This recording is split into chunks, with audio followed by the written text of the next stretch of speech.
Bet Aderech, Casa del Camino, presenta en esta conferencia a Rab Mijael Ávila.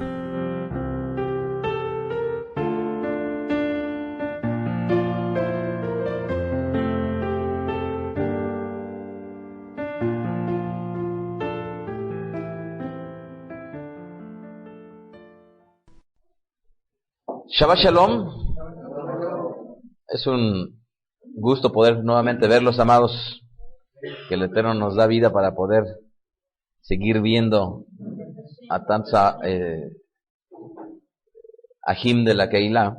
Hoy, que es el día 29 del mes de Heshvan del año 5771, conforme al calendario secular, 6 de noviembre del año 2010, quisiera compartir una conferencia que he titulado Volverse a casar.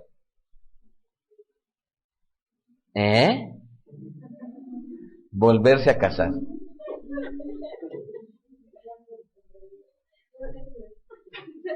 Y me están preguntando que si antes de que la termine de dar, les puedo dar la respuesta. No, tienen que escucharla.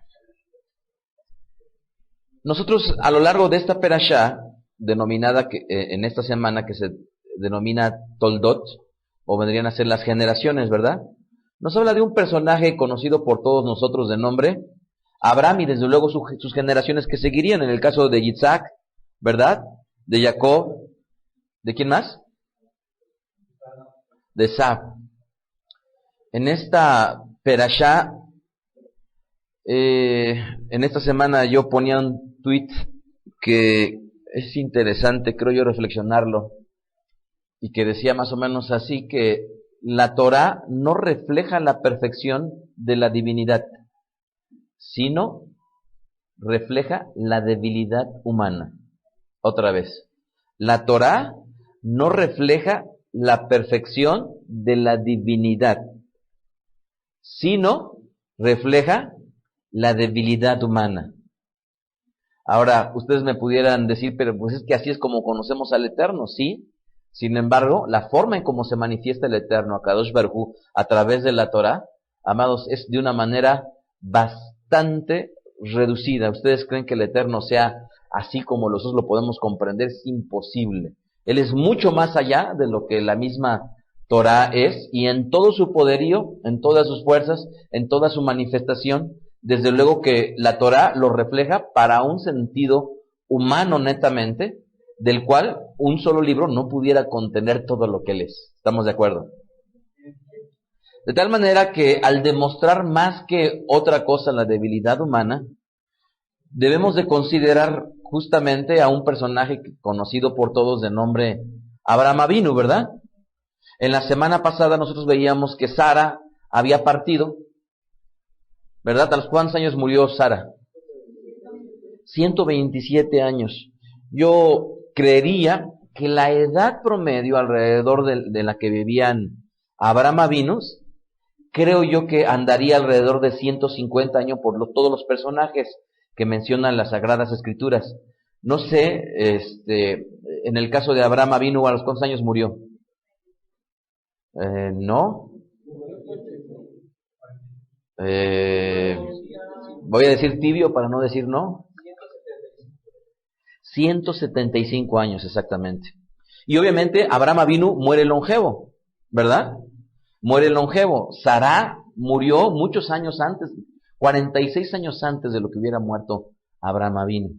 Entonces, nosotros vemos que hubo generaciones antes de Noaj, las cuales vivieron de una manera muy, muy longeva. Pero eran condiciones antes de Noaj, las cuales ni siquiera había llovido, las cuales la alimentación era una alimentación netamente vegetariana, muy sana, ¿verdad? Y la forma en cómo el hombre, en esa pureza de la creación del Eterno, le permitía durar tantos años. Ahora, ¿ustedes se imaginan viviendo 150 años? ¿No? No sé si les leí aquí, pero es pertinente el tema. En fechas recientes, el 3 de octubre del 2009, no es tan reciente, hace un año, sacó un artículo en Universal en donde decía: niños nacidos a partir del 2000 vivirán hasta un siglo. ¿Se los leí? ¿Verdad? En Cuernavaca. Voy a tomarme nada más unos cuantos párrafos. Dice, investigaciones basadas en 30 países ricos revelan que la gente vive más tiempo que antes y con mejor salud. Prevén todavía mayor crecimiento en la esperanza de vida. La mayoría de los niños nacidos a partir del año 2000 podrían llegar a vivir más de 100 años. Y además con muy buena salud, revela el estudio realizado por investigaciones daneses y alemanes acerca de la esperanza de vida y el desarrollo de las enfermedades en 30 países. ¿Qué implica esto, amados? En estricto sentido, así como ha subido la esperanza de vida del mexicano y que hemos mencionado que en el lapso alrededor de 28 años la esperanza de vida del mexicano fue de 15 años, pero ¿cuántos de nosotros si viviéramos a principios de 1900 ya no estaríamos vivos? A principios de 1900 la esperanza de vida de la humanidad era de 30 años. De tal manera que si estamos hablando de 30 años, imagínense, ahora sí que el Eterno nos ha prestado muchísimos años, ¿verdad? Y para aquellos que están aspirando a llegar cercano a los 70, pues ya se estarían doblando lo que sería un promedio. Entonces, estas cantidades, yo creo, esa es mi percepción por lo que alcanzo yo a ver, de que las alcanzaremos a ver con mayor frecuencia. Decían que la reina de Inglaterra, estaba viendo un documental en donde, no recuerdo exactamente si hace como 10 o 15 años, mandó alrededor de unas 20 personas una carta en donde decía, felicidades por tus 100 años. Y les daban una calcomanía. Y después empezaron siguiendo los años, y ya no se daba abasto la reina de Inglaterra mandando cartas. Porque el número de la población que estaba alcanzando 100 años en Inglaterra ya estaba siendo muy, muy numeroso. Entonces, consideremos, amados, que en estricto sentido el poder vivir durante muchos años, como en este caso lo vamos a ver, era algo no raro en aquel momento, y que yo creo que los tiempos de Abraham, en muchos sentidos, los podremos nosotros alcanzar. Dice el libro de Bereshit, una perashá antes, Bereshit 25:1, Abraham tomó otra mujer cuyo nombre era Ketura, la cual le dio a luz a Simrán, a Yoxán, a Medán, a Madián, a Yitzbach y a Shua. Y Yoxán engendró a Seba de Dan, e hijos de Dedán fueron Asurim, Letusim y Leumim. E hijos de Midian fueron Nefa, Efer, Hanoch, Abida y Elda. Estos todos fueron hijos de Ketura, al español. Ahora, en esta porción estamos leyendo la descendencia, y en esta perashá Toldot, al respecto justamente también de una descendencia.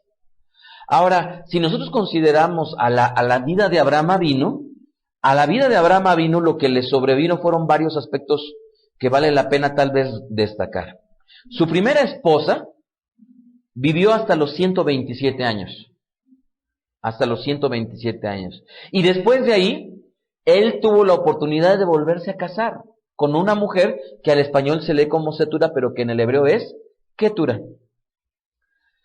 Su primer mujer, de nombre Sara, o Sará, es una de las mujeres consideradas como las 4 matriarcas. ¿Quiénes son? Sara, Ribca, Rachel y Lea. Y Sara también es considerada una de las 7 profetisas según la tradición de nuestro pueblo. ¿Cuáles son? Estamos hablando de Sara, una profetisa, Débora, Hannah, Abigail, Hulda y desde luego también Esther, ¿verdad? Y se enseña, y esto con respaldo escritural, que fue la única de las profetisas las cuales el Eterno le habló cara a cara. A Sara. ¿Se acuerdan ustedes? Todavía la cachó riéndose. ¿Correcto?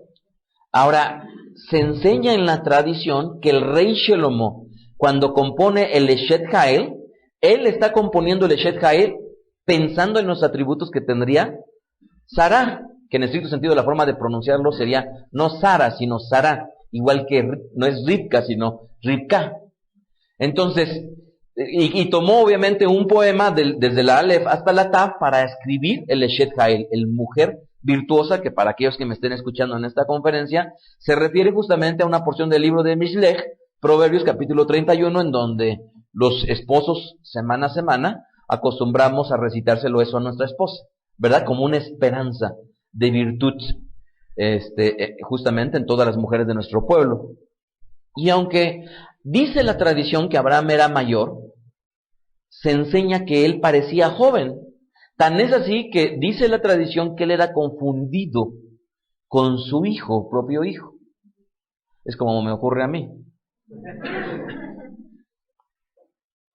Entonces, Abraham y Isaac eran confundidos y por lo tanto cuenta la tradición que es Abraham que le pide al Eterno que le diera una señal de su vejez con el objetivo de diferenciarse, y en la tradición se enseña que hasta antes de Abraham, toda la gente moría con juventud y con lozanía, y fue Abraham la primera persona que murió con los signos de la vejez.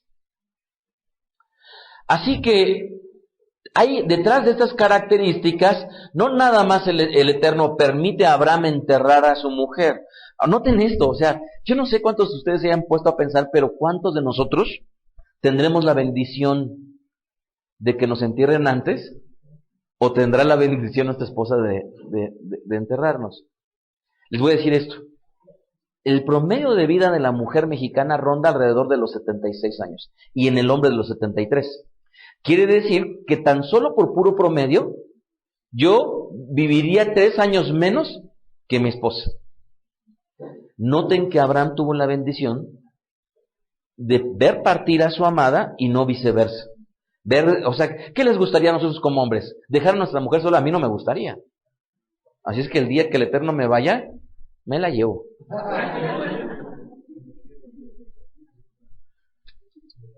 Esta mujer, su segunda mujer de nombre Ketura, así es como se lee, su etimología del nombre viene de la palabra incienso, que viene de la raíz hebrea katar. ¿Cómo se dice incienso en las Sagradas Escrituras? ¿Cómo generalmente lo encontramos? Ketoret, ¿verdad? Habla al respecto del incienso. Entonces, desde aquí, amados, pudiéramos estar previendo que la mujer con la cual se va a casar Abraham por segunda ocasión sería una mujer que tenía ciertos rasgos especiales, que en su mismo nombre está hablando de algo bonito, ¿verdad? ¿Qué es el incienso? A final de cuentas, se manifiesta, más allá que hablar, se manifiesta, de tal manera que pudiéramos empezar a atar cabos de que los mismos nombres de una mujer que él iba a escoger, a final de cuentas tendría una característica que está implícita en su mismo nombre.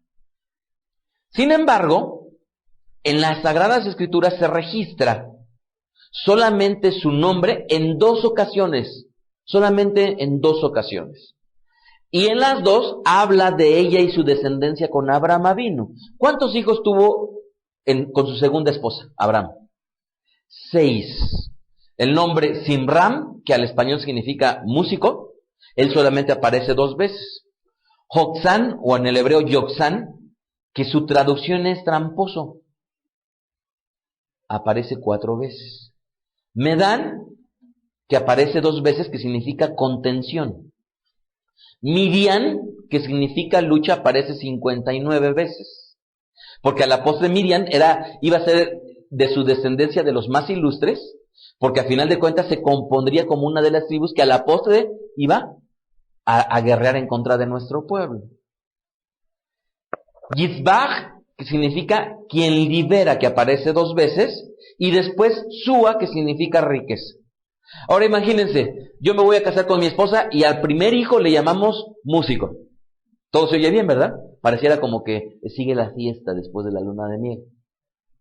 Pero posteriormente tenemos un hijo que le vamos a llamar tramposo, como que ya está hablando de una transición histórica en la vida de 2 personajes cuyo hijo ya lleva implícito una condición matrimonial que ellos están viviendo. Y luego, no nada más tienen al tramposo, sino tienen al contencioso. Y no nada más tienen al contencioso, sino también al que guerrea, al que lucha. ¿Sí se dan cuenta ustedes cómo es que como si comenzaran su matrimonio así y de repente empiezan a través de los nombres de sus propios hijos a vislumbrar que la vida de Abraham vino juntamente con Ketura empezó a tener altibajos? Pero después llega quien libera y se ve que para su quinto hijo las cosas para ellos iban mucho mejor. Y su sexto hijo, ¿qué decir? Ya vendría la riqueza. Dice la escritura que entonces se da los descendientes de dos hijos, Yoksán, que engendró a Sheba, que significa 7, a Dedán, que significa país bajo, y los hijos de Dedán fueron Ashurim, guía bendita, Letushim, golpeando, y Liumim, gentes. Los hijos de Midian, que a la postre se compondría como una tribu, Efá, sombrío, y Efer, un becerro. Eso parece muchísimo a los nombres que le ponen algunos matrimonios a sus hijos, ¿no? Que le llaman, a una le llaman, no sé, María, y a la otra le llaman algo parecido, ¿verdad? Y que los nombres de sus hijos todos se parecen igual, como había una familia que recuerdo que le decían, ¿ya llegaron los Pablitos?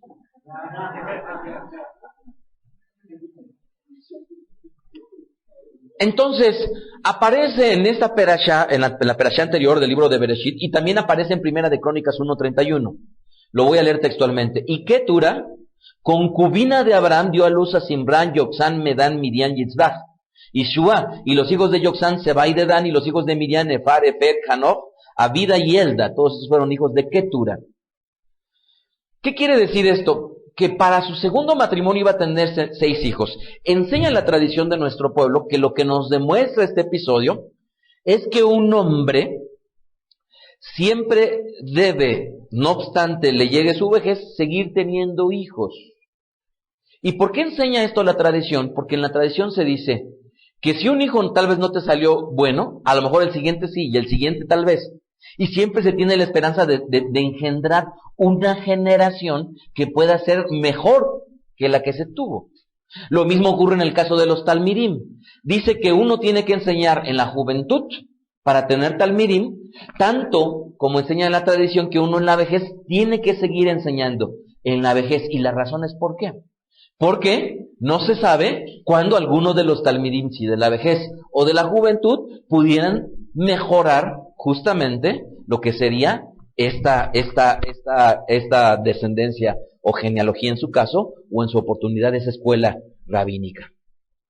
Así que estos 6 hijos a la postre representarían tribus árabes del sur y del este de Kenán.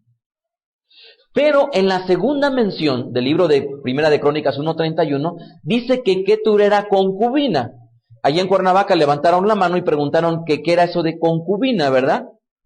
Esta palabra apilachim, que sería la palabra como concubina, aparece aquí precisamente y se enseña en la tradición que a final de cuentas Ketura no alcanzó el nivel de lo que vendría a ser Sará, sino en lugar de ser la esposa vendría a ser una concubina de un rango menor, y se enseña en la tradición que las únicas mujeres que entraron en la casa, en la tienda de Abraham Avinu, ¿quiénes fueron? Sará y Ribka.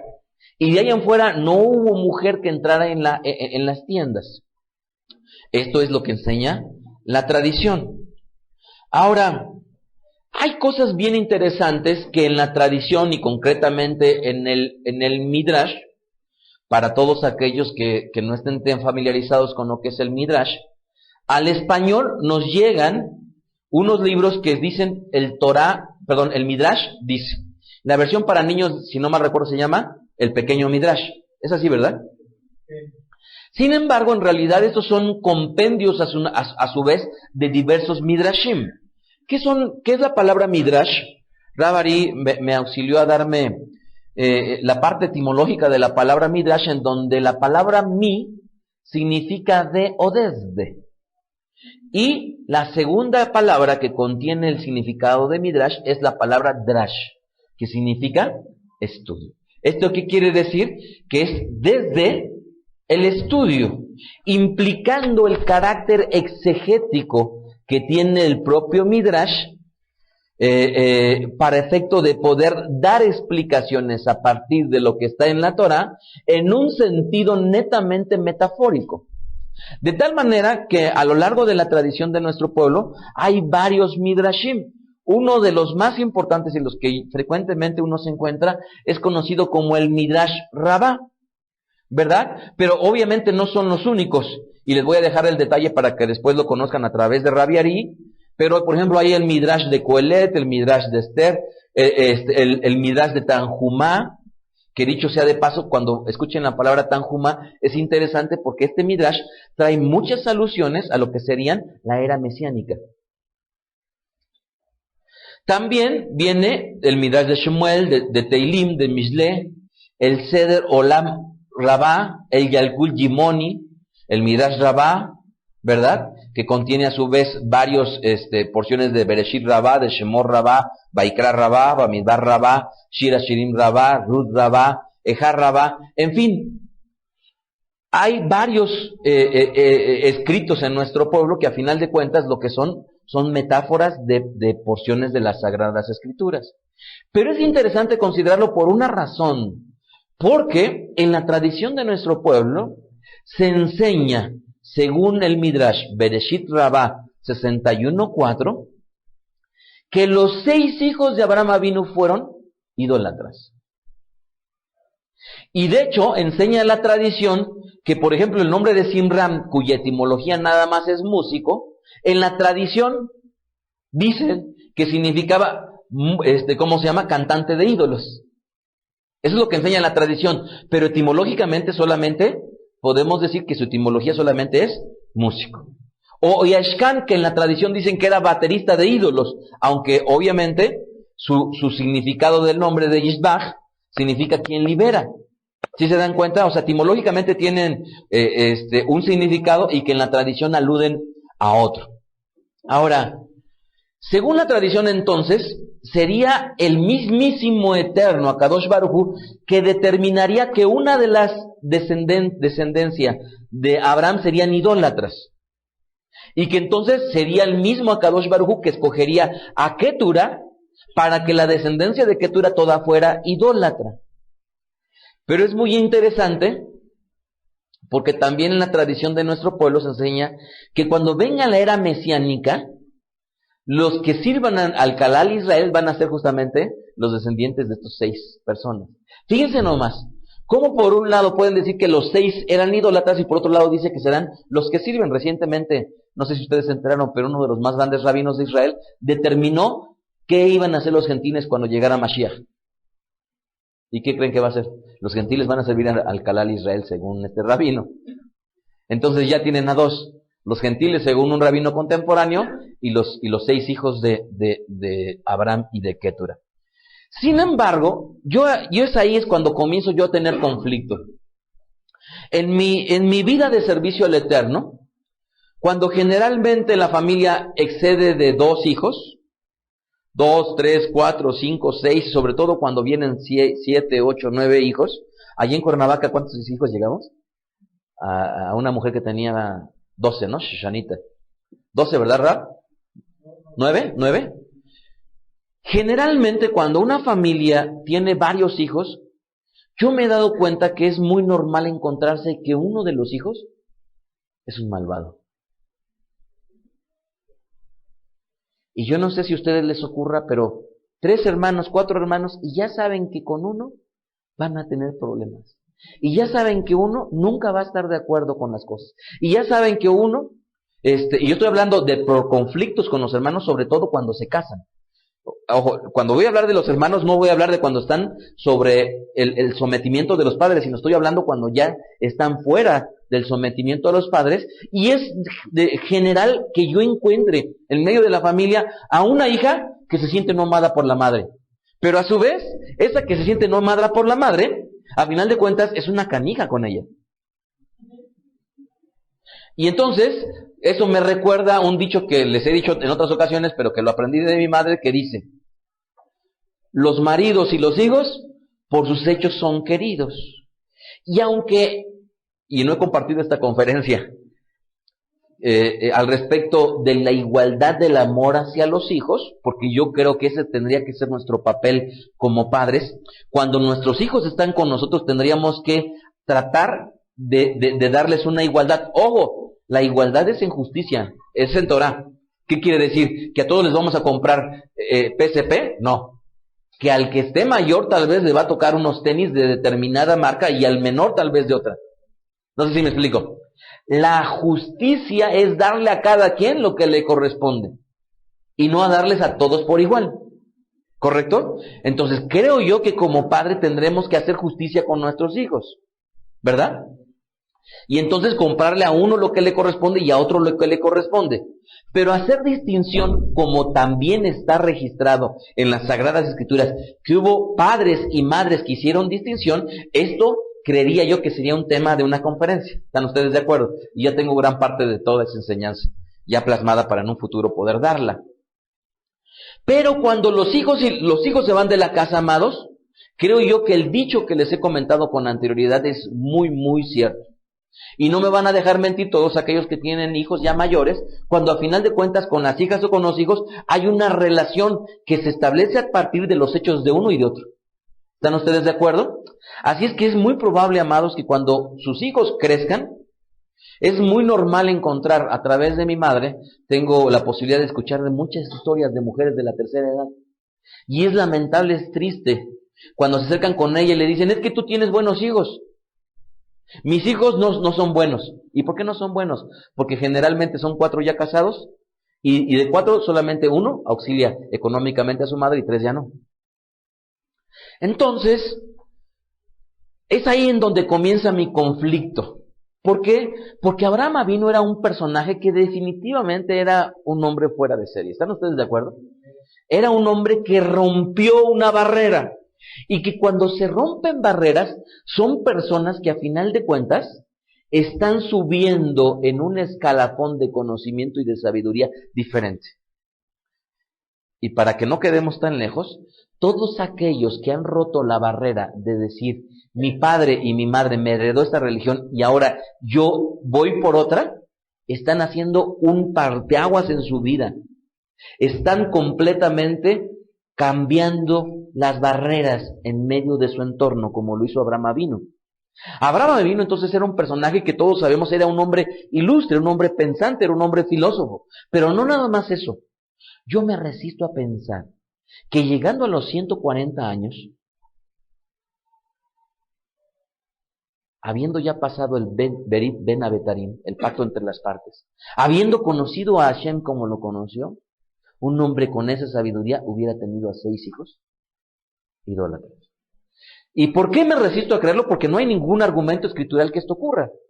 Pero que la lógica me dice a mí que un hombre de su sabiduría no pudo haber cometido el desvarío de que 6 hijos se le perdieran. Y por mi experiencia yo digo, se le puede perder 1 o 2. ¿Pero todos? O sea, ¿qué acaso era un hombre que no nada más era ignorante de la voluntad del Eterno, sino adicionalmente no tuvo la capacidad como para poderlos verlos orientado en el buen camino a esos hijos? Y está claro, Midian a la postre se convirtió en un personaje diferente, pero ¿y qué pasó con todos los demás que ya no se mencionan en las Sagradas Escrituras? ¿Podemos llegar a determinar que todos ellos se fueron a la idolatría? ¿O que teniendo una mujer cuyo nombre significa incienso, y que más adelante les voy a compartir lo que dice la tradición al respecto de Ketura, que era una mujer que ya había sido transformada en Teshuvá por el Eterno, pudo haber ella teniendo una cualidad con su marido, habiendo permitido que sus 6 hijos se le perdieran? Es algo que está complicado de entender, que la tradición así lo asiente. Así que dice el Bereshit Rabá en el capítulo 61 verso 5 que toda la herencia sería de Yitzhak y de que Abraham no desearía bendecir a sus hijos. Ahora, si esto es lo que enseña el Bereshit Rabá, que Abraham no quería bendecir a sus hijos, yo les pregunto a todos aquellos que tenemos la bendición de tener hijos, ¿habrá alguien aquí que diga que no quiere bendecir a sus hijos? Lo que en esta parte de la tradición que no concuerdo, que no me hace sentido, es por el solo hecho de que es algo contra natura.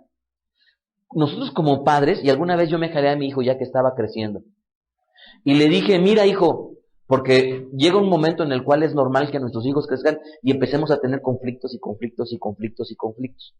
Pero llegó un momento en donde yo dije, lo estoy haciendo por mal camino. Y entonces me lo senté y le dije, hijo, te quiero decir algo, que no obstante que estemos chocando a cada momento, te voy a decir algo que quiero que lo tengas bien presente. por muy malas cosas que hagas, Irán, yo siempre te voy a amar. ¿Por qué? Porque ese conflicto que estaba yo empezando a tener indicios de que muy probablemente nuestra relación se resquebrajara. Y yo no quería que eso ocurriera. Yo quería que él entendiera que mi relación con él no estribaba en su persona, sino lo que él hacía. De tal manera que cuando yo le digo, yo siempre te voy a amar, no importa lo que hagas, amados, es tanto como decir, yo nunca te voy a bendecir. ¿Ustedes creen que Abraham Avinu con la sabiduría no quería bendecir a sus hijos de forma voluntaria? Me están hablando de un Abraham que yo no conozco. Me están hablando de un Abraham que está contra natura. Me están hablando de un Abraham que definitivamente, si era un hombre que se acercó a Kadosh Baruj Hu y que caminó con él, creo yo que esto no me hace sentido. Como los hijos de Ketura, según la tradición, tendían a la tumá, lo sacó de su casa, según Bereshit Rabá 63:12. Y entonces ellos no recibirían bendición, sino dice la tradición que solamente Abraham les entregaría un tratado que se le conoce como Shemot Atumá, que en el Talmud, en Baba Batra 91, habla al respecto justamente del cuidarse de la pureza. Y es lo único que les hizo Abraham Avinu y les entregó. Ahora, según el Tosafot Arosh, en el nombre del Sefer de Rabbi Yudá Ahasid, estos hijos, como yo les decía, servirán a la postre al Kadal Israel en los tiempos del Mesías. Y cuando yo me encuentro este tipo de situaciones, no dejo de pensar lo que enseña la tradición de nuestro pueblo. Y aquí quiero ser muy, muy claro y muy enfático. La tradición de nuestro pueblo dice que la Torá la tenía nuestro pueblo desde siempre. Y por ello, desde Abraham Avinu, se le trata de poner que él guardó Pesaj, ustedes lo saben. Se le trata de poner que él guardó la separación de los lácteos y de la carne. Se le trata de acomodar. Sin embargo, lo que yo creo, por los indicios que tengo, es, en primer lugar, si Abraham Avinu y las generaciones previas al 2448, que fue el día de Matán Torah, guardaron la Torah y la tenían tal cual hoy en día la identificamos, amados, yo creo que muchos de ellos fueron unos transgresores terribles de ella. Y ese es uno de mis principales argumentos que tengo del por qué Abraham Avinu no conoció la Torah como nosotros la conocemos. ¿Por qué? Porque si Abraham Avinu hubiera conocido la Torah como nosotros lo conocemos, si Yitzhak, si Jacob lo hubieran conocido, fueran unos mega transgresores de la Torah. Y para muestra, basta un botón. Si efectivamente Abraham Avinu, conforme dice la tradición, él no bendijo a sus hijos, entonces ¿cómo nos encontraríamos lo que dice Devarim capítulo 21 verso 15? Si un hombre tuviera dos mujeres, la una amada y la otra aborrecida, y la amada y la aborrecida le hubieran dado a hijos, el hijo del primogénito fuera de la aborrecida, en el día en que quisiere heredar a sus hijos lo que tuviere, no podrá dar el derecho de primogenitura al hijo de la amada con preferencia al hijo de la aborrecida, que es el primogénito. Mas al hijo de la aborrecida reconocerá como primogénito, para darle el doble de lo que le correspondiera a cada uno de los demás, porque él es el principio de su vigor y el suyo es el derecho de la primogenitura. Esto es, conforme a la Torah, el padre no podría hacer distinción entre sus hijos. Y sin embargo, me choca muchísimo porque la tradición enseña que él no nada más no los quiso bendecir, no nada más no les dio herencia, sino adicionalmente ni siquiera los educó y los llevó a la idolatría.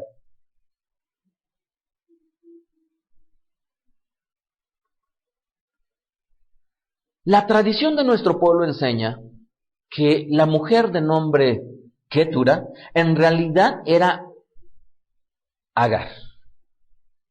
En la literatura rabínica, en el Midrash Rabbah, justamente, enseña que Agar en realidad era la hija de Paró. Me imagino que ya lo habrán escuchado ustedes antes o lo habrán leído. Que al ver los grandes milagros que el Eterno había hecho por amor a Sara, Paró concluyó, es mejor que Agar sea un esclavo en la casa de Sara que ama en su misma casa. Y entonces enseña la tradición que es justamente esta mujer de nombre Agar la que es dada al matrimonio de Sara y de Abraham para que se fuera con ellos. Ahora, tenemos que entender que no estamos hablando de un pueblo cualquiera. Egipto, amados, era el pueblo hegemónico durante muchísimos años. De tal manera que la enseñanza que debió de haber tenido Agar, si efectivamente la tradición de nuestro pueblo tiene razón, que Agar era la hija, definitivamente Agar debió de haber sido una mujer no nada más culta, cultísima. Cultísima. ¿Ustedes alguna vez se han puesto a platicar con chicos que tienen una buena preparación académica y les sorprende cuando les mencionan capitales del mundo o estados de la Unión Americana o diferente contexto cultural que puede tener una persona con una preparación diferente? Si nosotros consideramos que esto pueda ser verdad conforme a la tradición, es definitivo que no podemos despegarnos que Agar no era una mujer cualquiera. Es más, definitivamente Agar debió de haber sido una mujer que cultivó su belleza en un grado excelso. Y que, como lo hemos dicho en otra conferencia, si Sara era considerada como bella, de Agar no dice nada. Pero Agar debió de haber tenido los artilugios como para poder ver demostrado una belleza, como dice el dicho popular contemporáneo. No existe mujer fea, existe marido sin dinero.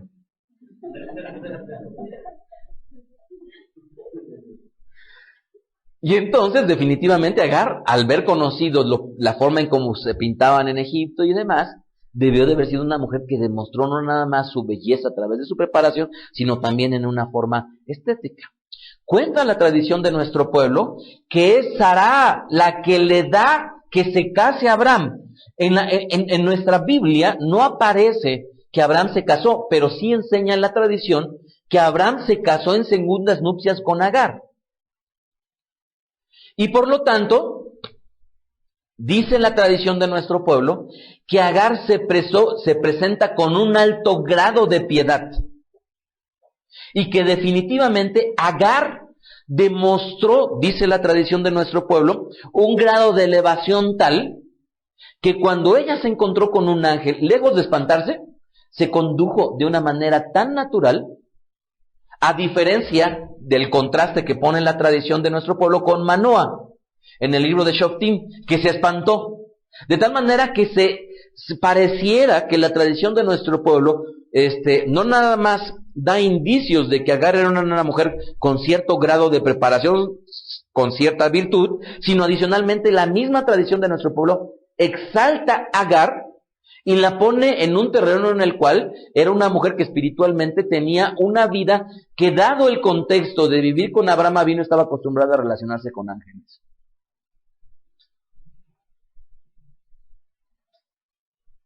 Su fidelidad es alabada e incluso Abraham la despide, precisamente la despide, y en la tradición de nuestro pueblo dice que le dio su carta de divorcio. ¿Por qué? Porque de alguna u otra manera es reconocida su fidelidad y se entiende que obviamente el nombre de Agar denota, según la tradición de nuestro pueblo, esta es la recompensa, pero también la aluden con adorno y la asocian con piedad y con buenas obras. ¿Correcto? Pero también hay una opinión desfavorable en la tradición de nuestro pueblo, y aquí es en donde tenemos que entender. Ustedes saben que hay un dicho popular que dice: donde dos judíos, tres opiniones. También en la misma tradición de nuestro pueblo se registra que Agar también tenía una forma incorrecta de conducirse. Tan es así que cuando volteó a ver a Sara y dijo: Sara no tiene hijos, entonces no debe de ser una mujer virtuosa como me la han pintado. Y entonces empezó a vituperarla. Cuenta la tradición. A tal grado que cuando Sara se disgustó le dijo a Abraham: haz algo. Y cuenta la tradición de nuestro pueblo que empezó a darle tareas que eran indignantes para una mujer, como lo era justamente Agar. ¿Y por qué eran indignantes? Porque esta la pone a acarrear el agua, los baldes de agua, para que Sara se bañara. Y es Sara en este enojo que dice en la tradición de nuestro pueblo que le hace un ainarra. ¿Qué significa un ainarra? Un mal de ojo. dicho sea de paso, es otro tema que ya he estudiado, que ya tengo en la conferencia, pero no lo he podido compartir, y que hasta donde lo que yo llevo, no comparto el significado del mal de ojo que da la tradición de nuestro pueblo a ello. Sin embargo, estoy narrando simple y sencillamente lo que dice la tradición. Entonces, cuenta la tradición de nuestro pueblo que cuando ella le hace una ain hara, un mal de ojo, ella, Agar, pierde a su primer hijo. Y por lo tanto Ismael vendría a ser el segundo. Y ya no sería el primogénito. Y con esto, obviamente, de acuerdo a la tradición, sustentarían mucho más la voluntad de Akadosh Baruj Hu al respecto de Yitzhak, ponerlo como primogénito, porque a final de cuentas Ismael tampoco lo sería. ¿Sí me estoy explicando? Entonces, ¿qué ocurre entonces con esta Agar y Sara? Pues obviamente un conflicto. Pero detrás de este conflicto, me empieza a mencionar la tradición de nuestro pueblo, que Agar deja la casa de Abraham, y ¿saben qué es lo que enseña la tradición? Que se vuelve a la idolatría. Ojo, es la misma tradición que la exalza, y es la misma tradición la que después la pone en un grado de idólatra. Es la misma tradición que habla de que era una mujer hija de Paró, pero es la misma tradición la que dice que después, con toda su preparación, con toda su belleza, se va a la idolatría. Ahora, cuenta el Zohar que cuando Agar se va a la idolatría, en el Zohar se registra que previo a su transformación, ella hizo Teshuvah, y entonces es el Eterno quien le pone el nombre de Agar y se lo pone como Ketura. ¿Correcto? Esto es lo que enseña otro libro de la sabiduría de nuestro pueblo, como el Zohar, la sabiduría mística de nuestro pueblo. Ahora, en la tradición es bien interesante porque si Agar efectivamente era Ketura, ¿cuántos años más o menos transcurrieron entre ellos? Vamos a poner. Cuando Abraham vino, sale de la casa de su parentela, ¿saben cuántos años tenía? Más o menos 70 años. Por lo tanto, ¿cuántos años tenía Sara cuando se junta con Abraham Avinu? 60. Ojo, amados, presten atención a estos datos porque es interesante, nada más por mera especulación, no estoy diciendo yo asentando nada, nada más por mera especulación. Si la vida promedio en aquel entonces era de 150 años, coincide muchísimo, porque una mujer como Sara, teniendo un tercio de su vida, estaría ya de ella disponible para casarse. Ojo, cuando el promedio de vida del mexicano era de 60 años en 1970, era de 60 años el promedio de vida del mexicano. ¿A los cuántos años se casaban las mujeres? O sea, alrededor de los 20 estamos hablando, y generalmente era de los 20 para abajo. ¿Esto qué quiere decir? Que igualmente alrededor si eran 60 años, era un tercio de su vida. ¿Sí ven cómo está hilando? O sea, 150 años en promedio, Sara se casó a los 60. Para México, hoy en día el promedio es de 75 años. Estamos hablando de que ¿cuánto equivale un tercio de nuestra vida? 25 años. ¿A los cuántos años hoy se casan los jóvenes? Alrededor de los 25 años. ¿Qué quiere decir? Que en ese sentido parece ser que la humanidad siempre destinó el primer tercio de su vida para vivir solteros y los últimos 2 tercios de nuestra vida viviendo casados. ¿Correcto? Eso parece. Ahora bien, ¿qué ocurre con esto? Dense cuenta de esto.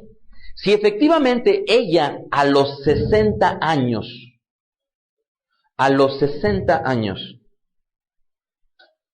se casa con Abraham Avinu, ¿cuántos años probablemente debió de haber tenido Agar cuando tuvo a su hijo? Ojo, se casó Abraham y Sara a los 60 de Sara y 70 de Abraham Avinu. A los 90,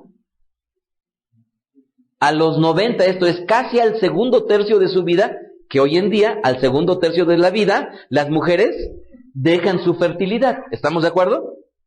¿Sí o no? Al segundo tercio de la vida de la mujer, alrededor de los 40 y tantos, la mujer comienza con su etapa de menopausia, y esto equivale al segundo tercio de la vida de una mujer.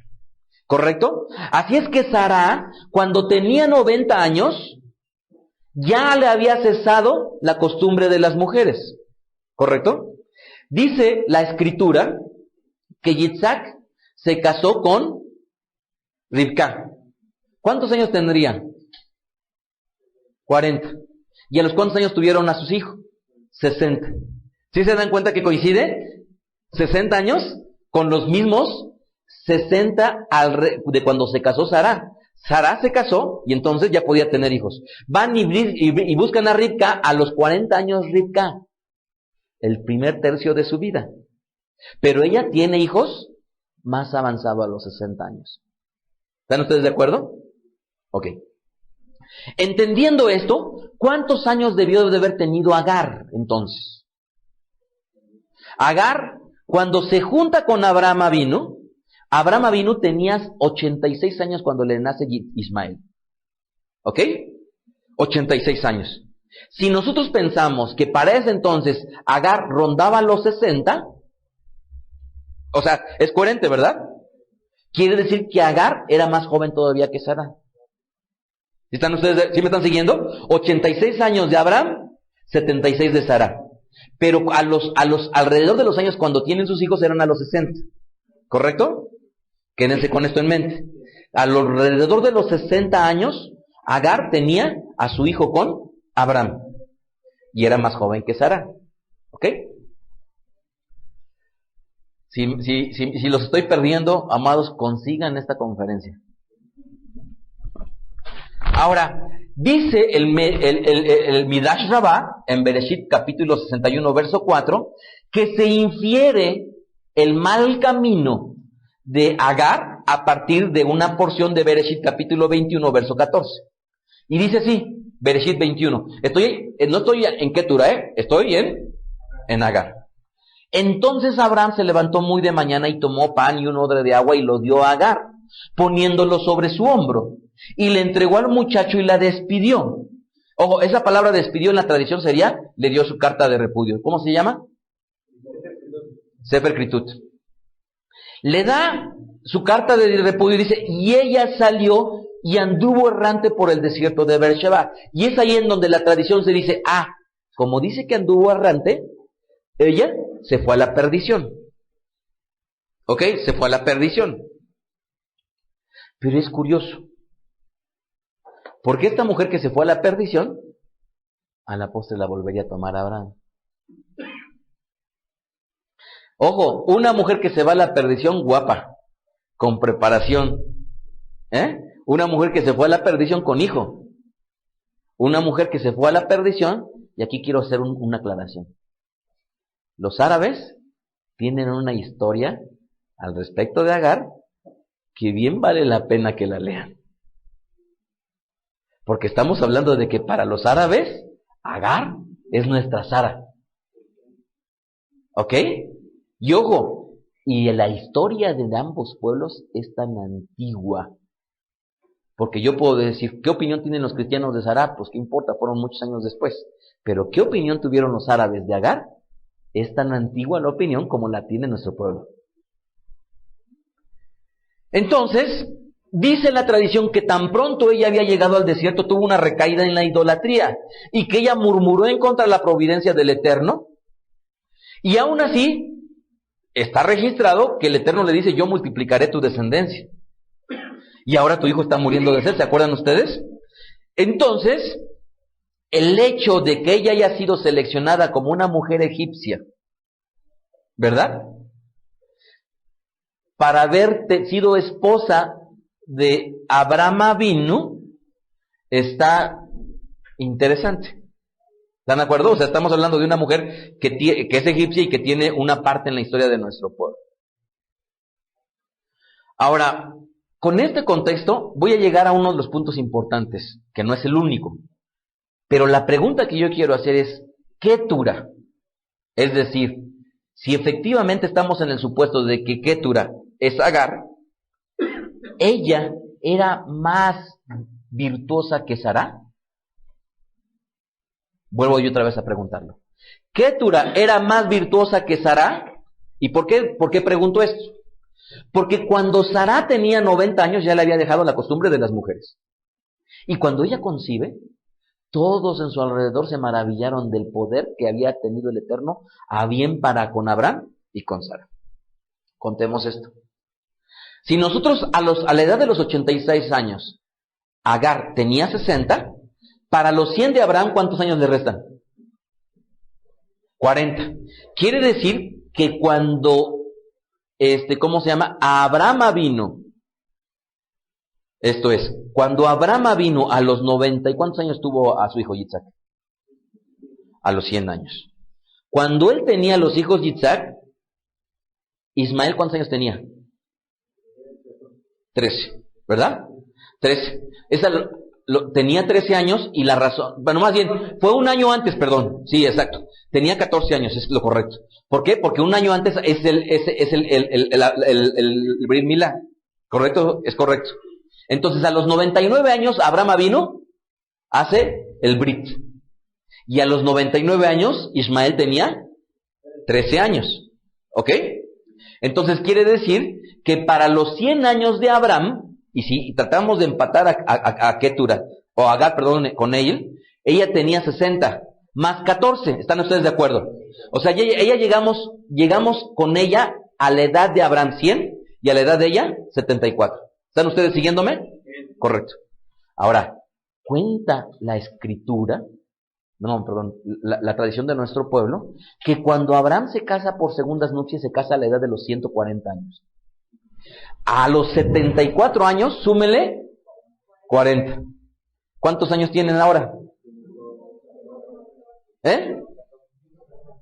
114 años. Y a los 114 años tendría sus hijos. Fíjense bien, 24 años todavía después de Sara. Esto quiere decir que necesariamente era una mujer no virtuosa, virtuosísima, que el Eterno se le olvidó ponerlo en las Sagradas Escrituras. Pues no, porque al final de cuentas sí registra la virtud y el milagro que hizo con Sara. Pero si la tradición tuviera razón, hay un problema de cifras terrible. Ahora, si a los, ¿cuántos años dijimos? 114. Tiene 6 hijos, pongamos que en promedio tiene entre uno y otro año y medio. Tendríamos que sumarle 9. A los 114 sumémosle 9. A esa edad, los 125 estaría teniendo su último hijo. ¿Verdad que no cuadra? Ojo. Entendiendo tan solo esto, amados, tenemos que ver que a los 114 ya habían habido muchos años que la costumbre de las mujeres le había cesado. Que ella debió de haber sido milagroso el haber tenido otros hijos. Que cuando ella dejó de dar a luz, definitivamente no nada más estaba mayor, estaba súper mayor. Si efectivamente la tradición de nuestro pueblo tiene razón en que Agar es la misma que Ketura. Ahora, podrán decirme, como me han dicho en otras ocasiones, no, ¿cómo se atreve el rabino Mijael a ponerse en contra de los jajamim? Y nunca me he puesto en contra. Simple y sencillamente es respeto, pero tengo una postura en la cual puede diferir. Y yo creo que todos tenemos la posibilidad de diferir de unos con otros, y no porque alguno de ustedes difiera conmigo, se va a poner yo me voy a tener que enojar, o voy a tener que hacer una acción en contra, cuando en realidad, ¿cuál es la virtud que tenemos cada uno de nosotros? Algo que no podemos entregar a nadie, la libertad de pensar y de creer lo que queramos. Pero yo confiar absolutamente en lo que dicen los sabios, sería tanto como decir, maldito el hombre que confía en el hombre. ¿Así lo dice la Escritura? Y yo decir, yo confío ciegamente en lo que dicen los hombres. No puedo hacerlo. No puedo hacerlo. Y al decir, no puedo confiar absolutamente en todos ellos, ahora podrá ser el rabino Mijael el que se equivoque. Pero voy con esto. Dice el Jewish Encyclopedia. Algunos estuvieron de acuerdo en que Agar era Ketura, pero algunos filósofos judíos no. ¿Por qué?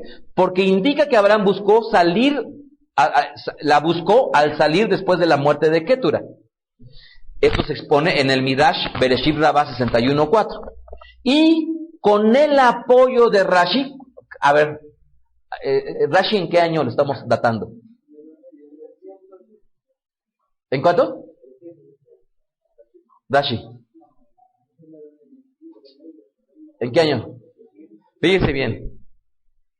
Con el apoyo de Rashi, de Gur Aryeh, de Keli Yakar y de Abdías Bertinoro, ellos están de acuerdo en que era la misma mujer. Respetable, ¿o no? Respetable. Pero la opinión contraria de que Ketura era alguien que no necesariamente era Agar, es defendido por Rashban, es defendido por Abraham y Ben Isra, es defendido por Radak, y ni más ni menos que por Rambam. Entonces, dos de los más grandes exponentes de nuestro pueblo, Rashi y Rambam, están en posturas completamente diferentes, de las cuales, amados, uno y otro es respetable, porque todas las cifras que yo les di aquí, díganme si no dije estoy especulando, pero estoy especulando en un contexto que me da perfectamente razón para decir lo que les digo. Cuándo se casó Sará, cuándo tuvo su hijo, cuándo se casó Rebeca, cuándo tuvo su hijo, cuántos años ellos vivían. Estoy especulando en un sentido muy cercano a lo que pudo haber sido, ¿verdad? Entonces, tanto unos sabios como otros pueden diferir en un asunto. ¿Y cuál es el problema? Ninguno. Ahora bien,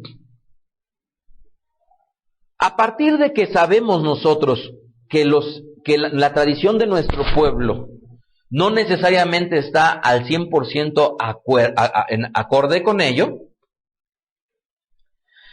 creen que Ketura fue el antepasado de los pueblos africanos. Este es un dato interesante.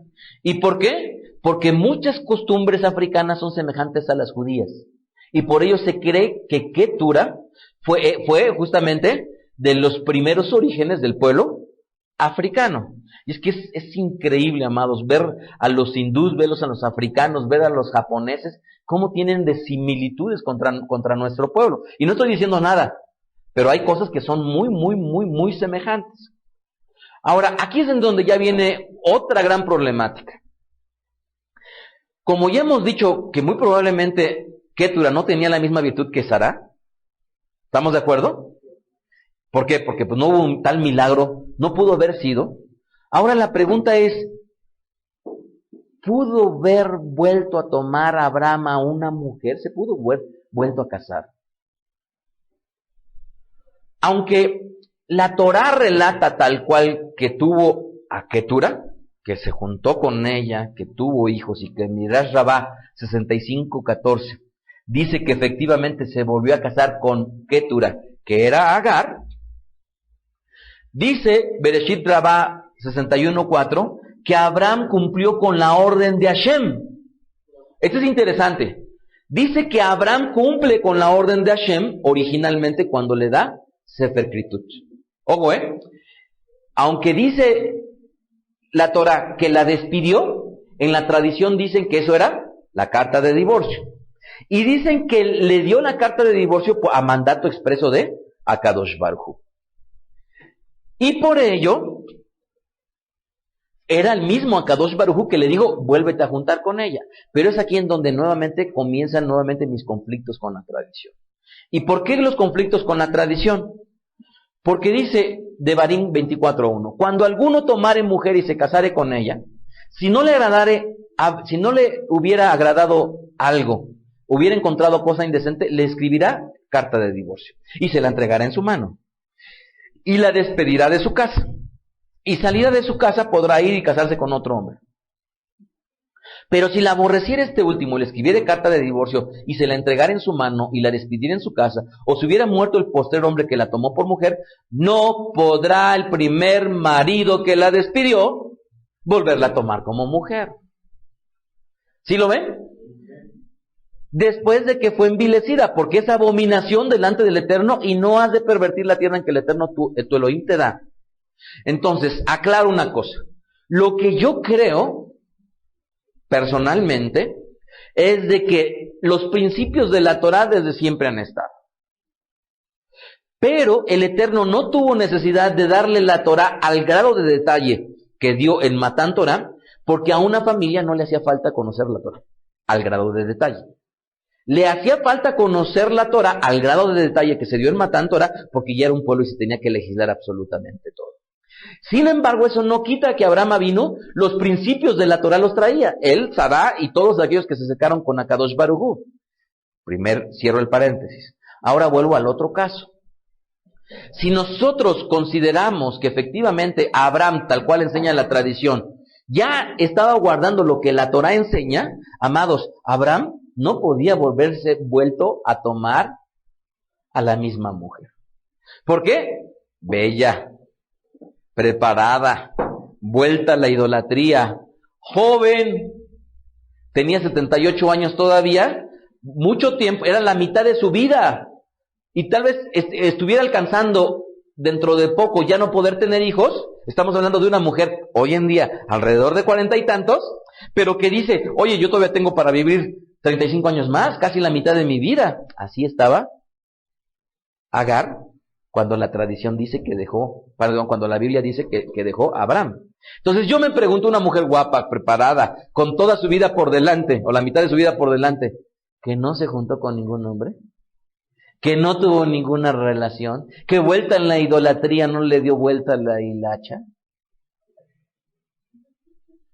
Es respetable, pero yo creo que si yo fuera delante de ustedes, así como estoy, y de repente mi esposa, Hasbe Shalom, el Eterno se la llevara, Barmina, ¿ustedes creen que me volvería a casar con una mujer que le dio vuelo a la hilacha?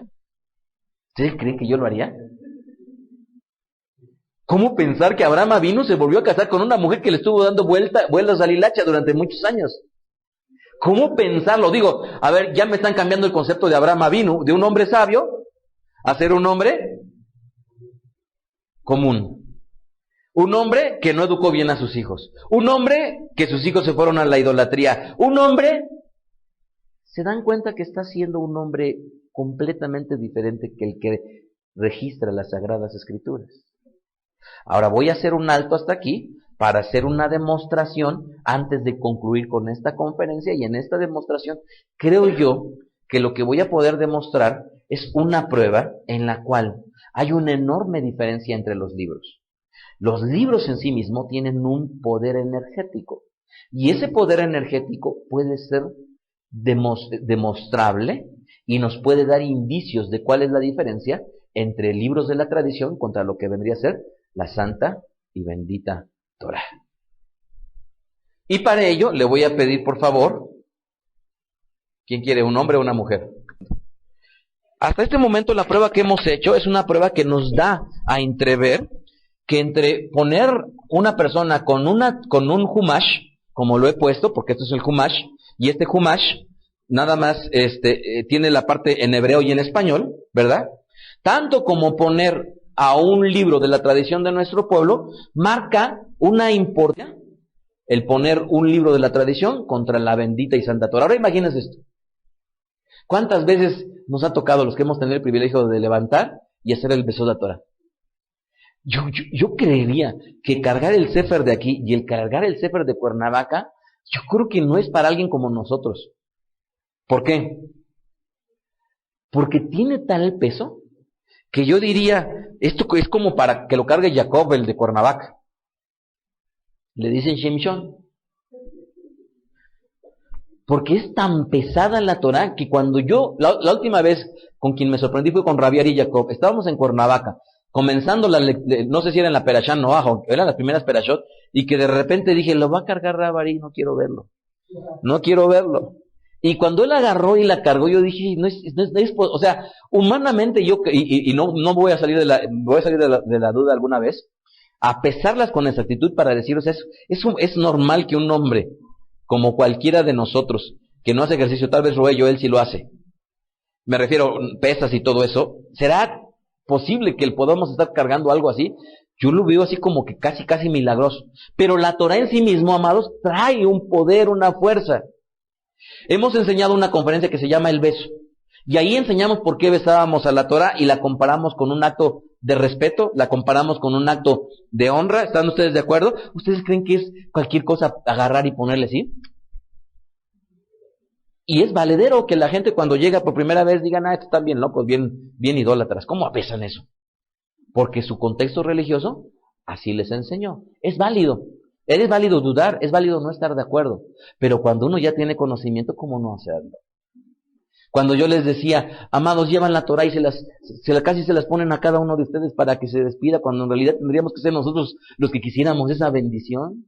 ¿Cuántas veces mujeres o hombres pudiéramos tener un mal y acercarnos y decir, Padre, quiero que tu Torah, ese poder que emana, sea suficiente como para sanarme, sea suficiente como para transformarme? ¿Cuántos testimonios tenemos tan solo en VDD que estando la Torah presente, oramos por sanidad y hombres y mujeres han recibido sanidad? Les voy a poner un ejemplo. La semana pasada, Sharet Abraham estaba angustiado y se acerca con nosotros para que oráramos por Samaj, que estaba próximo, según la contabilización que hacían, en una semana de tener su hijo. Y me dice, le digo, ¿cuál es el problema? Es que tiene su cordón umbilical doblado. No recuerdo si contigo sucedió también, Eli. ¿No?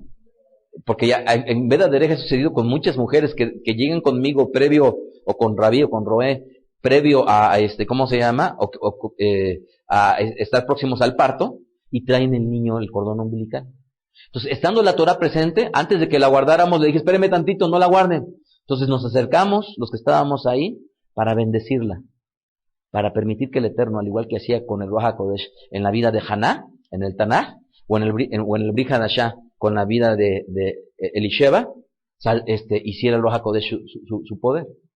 ¿Y qué sucedió? A la postre en la semana fue por Twitter, mi vida. Por Twitter le daba gracias al Eterno de que el bebé ya se había acomodado, el cordón umbilical ya no lo tenía. Estando la Torah presente. Somos uno, no. Todo esto tiene un poder. Espero que lo aprecien diferente, amados. Espero que lo puedan ver desde una perspectiva diferente. Nuestro talit, nuestros tefilín, todo ello que tiene en sí mismo un poder. Así es que quiero concluir con esto. ¿Podrá el hombre volverse a casar? Por supuesto que sí. Para los únicos hombres que no está permitido no volverse a casar, sino más bien tomar una mujer que no sea betulá, ¿verdad? Una mujer que no sea virgen, o una mujer que sea divorciada, o una mujer que sea viuda, son para los Kohanim, y concretamente dice Levín 21:10. Y el Cohen Agadol entre sus hermanos, sobre cuya cabeza fue derramado el aceite de la unción, que fue consagrada para llevar las vestiduras, no descubrirá su cabeza ni rasgará. Verso 13. Tomará por esposa una mujer virgen. No tomará viuda, ni repudiada, ni infame, ni ramera, sino tomará de su pueblo una virgen por mujer. De tal manera que cuando media el papel de divorcio, amados, yo diría, Rabí Yeshua lo dijo muy bien, conocerán la verdad y la verdad nos hará libres. ¿Cuántos matrimonios en México se ven perjudicados porque la mamá del hijo bonito, querido, adorado, nunca va a querer recibir en su casa? ¿Cómo va a entrar en su casa una mujer divorciada? Y si tuvo hijos, peor. ¿Cuántos matrimonios en México que la madre o que el padre no aceptan que su hijo o que su hija se case con un divorciado? Durante toda su vida perjudica no nada más a ellos, sino a sus hijos y todo lo que conlleva. ¿Todo por qué? Porque era divorciado o divorciada. Cuando en la Torah, si el Eterno permitió que se legislara el Sefer Kritut, luego entonces es permitido que una mujer se pueda volver a casar. ¿Hasta qué edad nos recomienda en la tradición del Brit Hadashah nuestro pueblo? Hasta los 60 años. Es tradición del Brit Hadashah de nuestro pueblo, en donde dice que las mujeres menores de 60 que se casen. Y que las mayores, si no tienen familia, que las mantenga, sean puestas en las listas para ser receptoras de Sedaká. ¿Están ustedes de acuerdo? Esa es la tradición de nuestro pueblo en el Brit Hadashah. Entonces, es bien importante entender, ¿es válido volverse a casar? Por supuesto. ¿Queremos nosotros que tenemos nuestros hijos que se casen? Amados, Por eso tenemos la oración de Shabbat tras Shabbat. Pidámosle al Eterno por nuestros hijos. Descansemos en esa esperanza que el Eterno nos da de estarle pide y pide y pide y pide y pide por ellos. Y confiemos en Él. Y cualquiera que sea el resultado, amados, si nosotros nos hemos esforzado por pedir, será el adecuado para ellos. ¿Cuál? ¿Casarse con alguien divorciado o no? No lo sabemos. El adecuado para ellos. Si es que pedimos y estamos descansando en esa esperanza para con Akadosh Baruj Hu. Y por último, amados, no considerar lo que hicieron Miriam y Aarón, que lo hemos platicado en otras ocasiones, pero como se presta el tema, lo voy a grabar, en donde dice el libro de Bamidbar 12:1, Miriam y Aarón hablaron contra Moshe a causa de la mujer etíope que había tomado, porque él había tomado una mujer etíope. Y dijeron, solamente por Moshe ha hablado el Eterno, ¿se acuerdan? Y ellos estuvieron a disgusto que Moshe hubiera tomado a otra mujer para casarse, siendo de un pueblo diferente. ¿Y cuál fue el resultado a la postre? A Miriam le cayó Zarat, ¿verdad? ¿Qué implica esto, amados? Que la obligación y la responsabilidad de elegir hombre o mujer para casarse es de los padres, es de los hermanos, es de los hijos. ¿Cuántos hijos sus padres ya se pueden volver a casar? Y es que mi papá no se puede volver a casar, pobre de mi mamá, ¿cómo la va a volver a meter a la casa? Oye, pues por supuesto que la puede volver a meter. ¿Ya se quiere casar por ahí, Rajelita? Se está riendo mucho, yo dije algo le está haciendo sentido a Rajelita. ¿Se querrá volver a casar? Entonces, amados, concluyamos con esto. La Torah nos enseña justicia, rectitud, amor, misericordia, y concluyo con esto. En esta semana tuve la oportunidad de escuchar una conferencia de alguien que yo tenía muchas ganas desde hace años de escucharlo. Se llama el contador Carlos Casuga. Para los que no lo identifiquen, Carlos Casuga es un empresario mexicano cuya dirección de la empresa y dueño es el dueño de Yakult. Es un hombre mexicano, pero los dos padres eran de origen japonés. Este hombre mencionó muchos detalles de los cuales cuando yo regresé a la casa, a su casa, los compartí con mis hijos. Y como ellos, obviamente en la medida que han vivido conmigo, pueden certificar lo que yo les estaba diciendo, empecé yo a narrarles. Y yo les decía, les voy a mencionar pocas cosas que dijo el contador Casuga. Él hablaba de que había una importante diferencia entre los mexicanos contra los japoneses. Una, decía él, la limpieza es el comienzo para el éxito. La limpieza es el comienzo para que una persona prospere. La limpieza es el comienzo para una buena imagen. Y empieza a narrar una serie de cosas. Amados, yo les digo con todo mi amor, y perdón que ya no es del tema, pero lo aprovecho. ¿Cuántas veces nos vamos en la sinagoga y están llenos de papeles? Y entonces dice él, cuando ellos hicieron el liceo mexicano-japonés, una escuela, un colegio aquí, en la cual van hijos de presidentes, hijos de gobernadores, hijos de gente importante en la política, dice, ahí no tienen contratado a nadie para hacer el aseo. Quien lo hace son los niños. Y les enseñan a tomar una escoba. ¿Y cuántas madrecitas bonitas, adoradas a sus hijos? No, como es hombre, ¿cómo va a agarrar una escoba? No, porque eso es formación. Y entonces dice, les enseñan cómo exprimir, les enseñan cómo limpiar. ¿Por qué? Porque les enseñan que la limpieza es una virtud loable en el hombre. ¿Y qué ocurre con los mexicanos? Al más burrito del salón lo ponen de castigo, vete a recoger la basura del patio.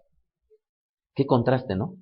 Pero él también dice que él apuesta $1,000 de que cuando vayamos a Japón, Besrat Hashem, agarremos un billete de $100 y lo metamos en la camisa y que mandemos a la camisa a la tintorería.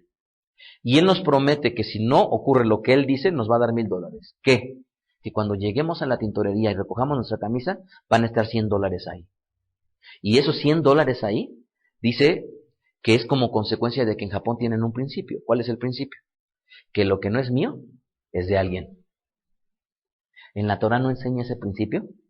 ¿En la Torah no se enseña al respecto de la pulcritud? ¿No se habla de cómo se vestían los Kohanim de una manera limpia? Y cómo pasaban antes de servir a lavarse las manos, a lavarse los pies, a tener una honra en el servicio, amados. Y no nada más dice eso, sino él dice, en México estamos acostumbrados, se cayó, se rompió, y nunca asumir la responsabilidad. Y dicen, en Japón les enseñan a los niños a asumir la responsabilidad. Cuando yo le decía esto a mis hijos, le digo, ¿cuántas veces han tirado un vaso y en lugar, ¡ay, se cayó! No, lo tiré, lo rompí. Y esa responsabilidad no es una responsabilidad de un principio de la Torá, pero por supuesto, amados. Y cuando yo veía todo esto, yo le decía a mi hijo, mira, ¿sabes, hijo? De todos estos años, enseña él algo bien importante y que es tema de una conferencia, pero lo voy a quemar porque vale la pena que ustedes se lo lleven. Dice que cuando llegaron después de las Olimpiadas previas del 68 habían sido por Tokio. Y los japoneses no podían creer que un país como México los hubiera superado en la organización de los Juegos Olímpicos. Dicen que solamente hubo algo en lo cual no le superó, en la puntualidad. Y que cuando mandan una comitiva del gobierno japonés, se dan una vuelta por Teotihuacán, por la villa, por muchos sitios tradicionales mexicanos. Y que cuando terminan su recorrido, los entrevistan y les preguntan, ¿qué diferencia había con el mexicano y el japonés? Y la respuesta es, hay dos diferencias importantes. Una, los mexicanos tienen mucha habilidad manual. No crean, les decían los japoneses, que las maquilas están aquí por el bajo costo de las manos de obra. No, están aquí porque los mexicanos tienen facilidad para las cuestiones manuales. Imagínense por ahí una jaya que le gusta las cuestiones manuales cuando llegue el Bet Amigdash y llamen a todos aquellos que tengan virtud para ello. ¿Sí se dan cuenta? Entonces dice que los mexicanos, entonces, ¿qué quiere decir? Se concluye que los mexicanos somos del Levim. Digo, porque podríamos utilizar todo para acomodarlo. Entonces, y hay otra diferencia. ¿Cuál? Es que en Japón son muy parecidos a los mexicanos. Allá también tenemos centros de adoración. Allá también tenemos procesiones. Allá también tenemos una especie de tambor en donde sale para las procesiones del pueblo. Allá también venden estampitas fuera de los centros religiosos, igual que aquí. Pero la diferencia es que cuando un mexicano va con su deidad, con su Dios, yo te pido que me des, yo te pido que me des, yo te pido que me des, yo te pido que me des. ¿Y qué ocurre con la cultura japonesa sintoísta? Allá van para ofrecer. ¿Les hace sentido? Nuestro pueblo, ¿cómo se acercaba a Kadosh Baruj Hu? Ofreciendo. Los korbanot son ofrendas, es ofrecimiento. Y que cuando llega un sindicato japonés a negociar incremento de sueldo, le dicen, este año tuvimos 5% de errores en la planta. Nosotros ofrecemos 3%. ¿Qué ofrece la empresa? Nosotros durante este año tuvimos 2 llegadas tarde. Ofrecemos 1. ¿Qué ofrece la empresa?